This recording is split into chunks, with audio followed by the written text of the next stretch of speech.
Hello, welcome to another session of Learn with Veer Sagar.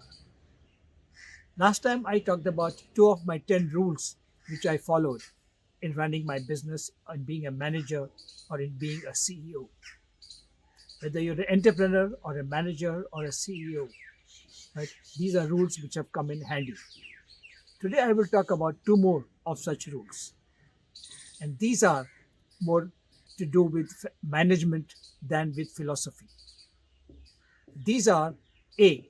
Cash flow. Watch your cash. Cash is the most important thing in an organization, not the bottom line, not the top line. If you're cash positive on a day to day basis, not on an annual basis, but if you're a cash positive on a day to day basis, if more money comes in the morning by the door than that goes out by in the evening, you are doing very well. So watch the cash. Second thing is take volume out of the equation. How do you do that?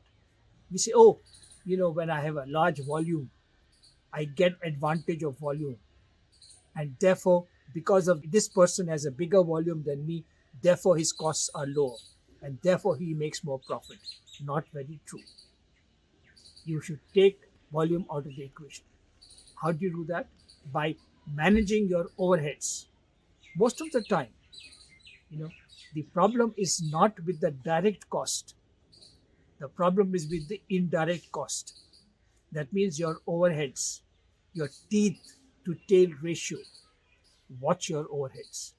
A lot of us tend to build overheads in line with our ambition, in line with what we want to be, than what we are actually. That's partially because it's so difficult to add anything.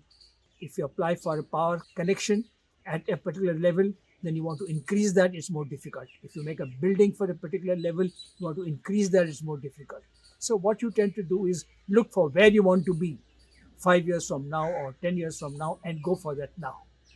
When you do that, your overheads kill you because a lot of times you are producing what you are producing, but you are paying for what you are not producing.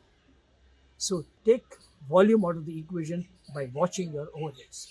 So two of my rules, which I followed very scrupulously, is A, cash flow. Make sure that the money you get every day is more than the money you need to spend. Most of us tend to do is do a forecast, an annual forecast and a monthly forecast. We do sales, we do collection, and then we have cash available. Looks very good at the month end. But if you're paying salaries on the 6th, on the 1st of the month, and your money is coming on the 6th, that's not much good to you. If you have to pay for your raw material on the 6th of the month, and your money is coming on the 15th, that's not much good to you.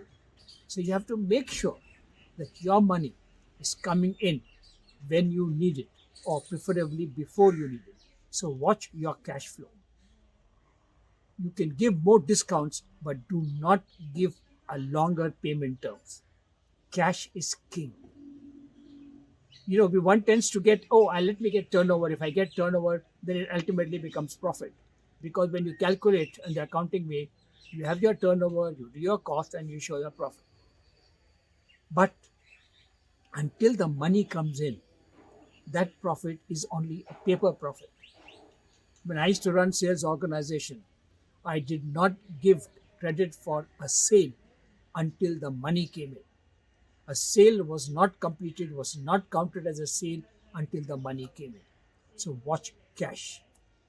Second thing, as I said, is watch your overheads. Don't get over ambitious. If your overheads are in line, and when I was running my organization electronics, this is what I did. I thought I did a forward plan for 3 years, and I said I'm going to have so many hundred people, and I made a building for that many people. I had rented a building for that many people. I had power connections for that many people, but I was nowhere near that number for various reasons, and I was running into losses, and I didn't know what the hell to do. Till I hit upon this, and I said I am now going to cut down my indirect expenses, my constant expenses to what I need. and not what I want to have. And once I did that, when I cut down my constant expenses to what my current requirements are rather than what my future might be, I suddenly started making profits. So watch that your overheads are in line with your actuals and not your ambition. Next week, I will take two more. So with that is Veer Sagar saying thank you very much and have a lovely year ahead. And I do hope you have subscribed and you are sharing my video. Thank you very much and all the best.